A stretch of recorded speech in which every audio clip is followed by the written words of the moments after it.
Bienvenidos a The Debate. Hoy vamos a meternos de lleno en la realidad industrial de la computación cuántica. Después de años de un entusiasmo, pues, casi febril, el 2025 nos encuentra en un momento de ajuste de cuentas. La consultora Gartner lo llama el Valle de la Desilusión, esa fase donde el optimismo se topa con la dura realidad de la ingeniería. Y de aquí, pues, sale la pregunta que va a guiar nuestra conversación. ¿Es esta etapa un signo de madurez? O sea, ¿es una consolidación necesaria para que la industria cuántica se vuelva robusta y sostenible? ¿O por el contrario, lo que estamos viendo es la exposición de fragilidades críticas en la cadena de suministro, en los límites físicos y en el talento humano, que amenazan con frenar o incluso descarrilar la promesa cuántica? A ver, yo voy a defender la primera postura, que estamos presenciando los dolores de crecimiento de una industria que se está volviendo seria. Y fíjate que yo voy a sostener que estamos ignorando señales de alarma muy, pero muy serias. Que este valle es más profundo de lo que parece y que revela cuellos de botella fundamentales que el optimismo tecnológico pues ha preferido no ver.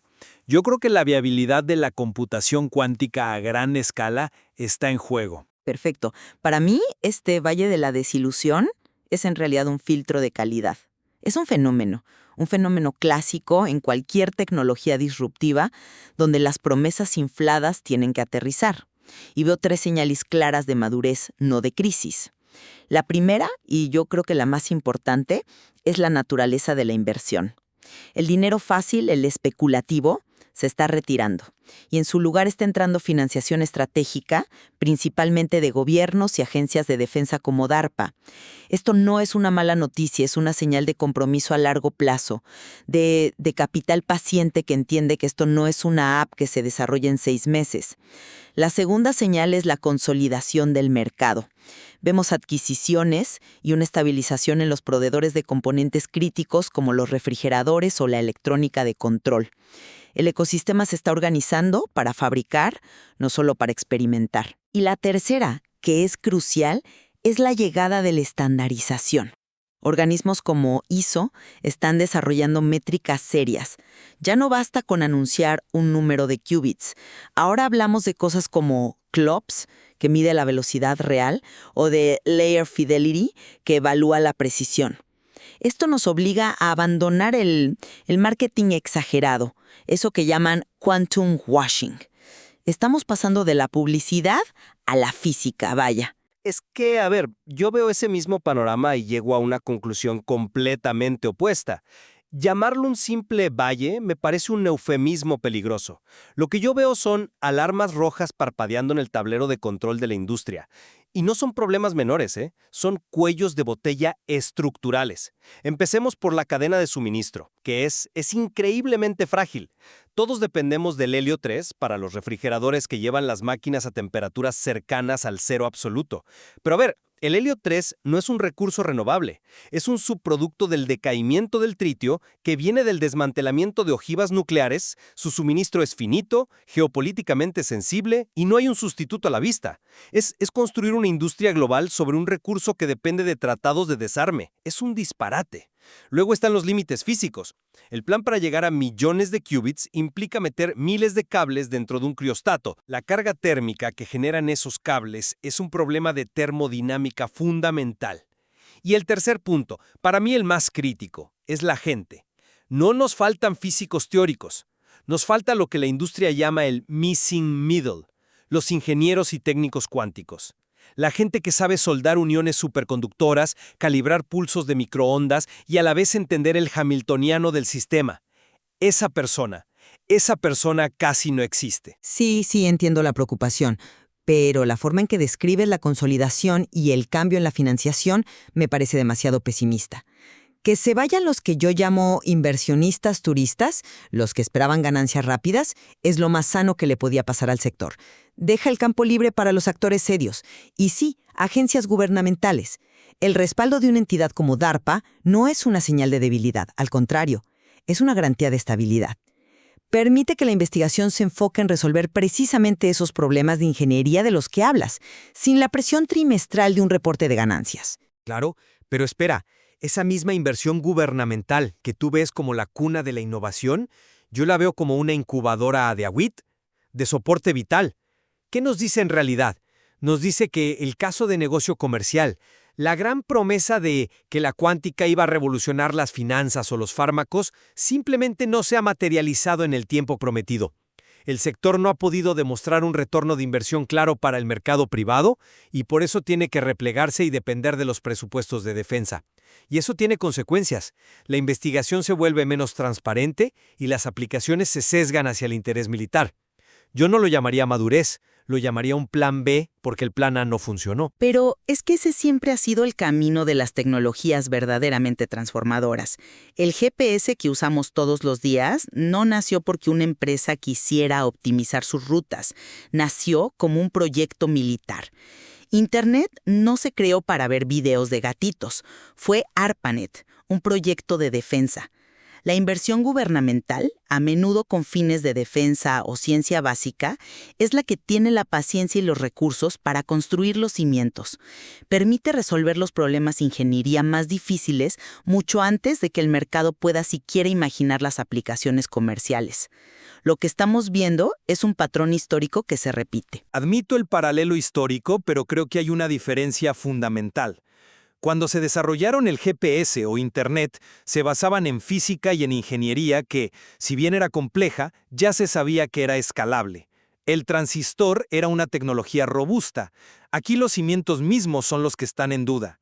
Mencionas los problemas de ingeniería como si fueran obstáculos a superar, pero creo que no estamos midiendo bien el tamaño del problema. Volvamos al helio 3. ¿De verdad crees que la dependencia en un isótopo que es producto secundario del arsenal nuclear de la Guerra Fría es un paralelo justo? Es una vulnerabilidad geopolítica inaceptable para una industria global. Y lo de la carga térmica de los cables no es un detalle de optimización, es una restricción que la termodinámica nos impone. Choca frontalmente con la arquitectura dominante, la de qubits superconductores. Veo la gravedad de los puntos que mencionas, pero la historia de la tecnología es precisamente la historia de cómo superar estas barreras que parecen insuperables. Esas limitaciones son el motor de la innovación. Recuerdo haber leído que en los años 70 todos los físicos decían que era imposible grabar circuitos por debajo de cierta longitud de onda. Decían que chocaba con las leyes de la óptica. Hoy, tu celular tiene miles de millones de transistores. Una escasez crítica como la del helio 3 es lo que fuerza a la industria a investigar alternativas, como nuevos ciclos de refrigeración o incluso acelerar el desarrollo de otras arquitecturas de qubits, como los fotónicos, que operan en condiciones menos extremas. El problema de los cables está impulsando una investigación increíble en la integración de la electrónica directamente en el chip. No son muros, son la próxima línea de salida. Pero eso es apostar por soluciones que hoy son teóricas para resolver problemas que son muy prácticos y muy presentes. Es como si estuviéramos construyendo un rascacielos con un material que sabemos que no va a aguantar, cruzando los dedos para que alguien, en algún laboratorio, invente un acero milagroso antes de que se nos caiga todo. Estamos diseñando hojas de ruta industriales enteras basadas en técnicas que sabemos desde hoy que no son escalables a los millones de qubits que se prometen. Eso no me parece una estrategia de ingeniería robusta, me parece una apuesta muy arriesgada, casi un acto de fe. Toda tecnología disruptiva empieza siendo una apuesta. Nadie en los 60 tenía una solución clara para mantener la ley de Moore durante 50 años. Pero la industria apostó por ella y en el camino se inventaron las soluciones. La industria cuántica no está ignorando estos problemas, los está atacando de frente. Pensar que no se encontrarán soluciones es subestimar el ingenio humano. Y eso me lleva de vuelta al factor humano, que es el que más me preocupa, porque no se resuelve con un nuevo material. Hablemos claro de este missing middle. Estamos diseñando las máquinas probablemente más complejas jamás construidas, y resulta que no tenemos suficientes personas que sepan construirlas, operarlas y mantenerlas. El análisis del sector es unánime, faltan técnicos e ingenieros cuánticos. No es el físico que diseña el experimento, es la persona que está en el laboratorio a las 3 de la mañana ajustando un filtro, que entiende de criogenia, de vacío, de radiofrecuencia, de FPGAs y que además tiene que entender la física cuántica del dispositivo para saber qué está pasando cuando las mediciones no tienen sentido. ¿Dónde está esa persona? ¿Cómo la formamos a la escala necesaria? No me convence del todo ese argumento, porque ese es el problema que toda industria de vanguardia ha tenido que resolver. Es la historia de siempre. Cuando la industria de los semiconductores despegó en Silicon Valley, no existía la carrera de ingeniero de microfabricación. Esos perfiles se crearon sobre la marcha. La demanda genera la oferta. La enorme inversión estratégica de la que hablábamos es precisamente lo que va a impulsar la creación de nuevos programas educativos y centros de formación. ¿Es un cuello de botella? Sí, estoy de acuerdo. Pero es un cuello de botella temporal, no un muro insuperable. La necesidad creará a los especialistas, como siempre lo ha hecho. No estoy tan seguro de que el paralelo sea tan directo. La complejidad aquí es de otro orden. Un técnico de semiconductores de los años 70 no necesitaba tener una comprensión profunda de la mecánica cuántica a nivel de hamiltoniano para operar una máquina. Seguía procesos. Un técnico cuántico sí la necesita. Necesita esa intuición física para diagnosticar problemas que nadie ha visto antes. Es una combinación de habilidades manuales de alta precisión, casi de artesano, con una comprensión teórica profundísima propia de un científico. Este híbrido es increíblemente raro. Esperar que el sistema educativo se adapte por sí solo, sin un esfuerzo masivo y coordinado, es subestimar la profundidad del desafío. Podríamos llegar al punto de tener el hardware perfecto en papel y no tener a nadie que sepa cómo hacerlo funcionar de manera fiable día tras día. Convencida de que la fase actual, con todos sus desafíos, es un signo de madurez. La computación cuántica está dejando de ser una promesa de laboratorio para convertirse en una realidad industrial. Y las pruebas están ahí. La estandarización de métricas, la consolidación de un mercado más serio y, sobre todo, una inversión estratégica a largo plazo. Los obstáculos que mencionas son reales y son enormes, no lo niego, pero son problemas de ingeniería, no imposibilidades físicas. Son los dolores de crecimiento de una industria destinada a transformar el mundo. Y mi conclusión después de este intercambio es que el optimismo desmedido de los últimos años finalmente se topó con la pared de la realidad logística, material y humana. Las fragilidades son demasiado fundamentales para ser catalogadas como simples dolores de crecimiento. La dependencia en un isótopo de la era nuclear, los límites termodinámicos y una escasez de talento que no se resuelve con dinero de un día para otro, para mí, no son baches en el camino, son potenciales fallas sistémicas.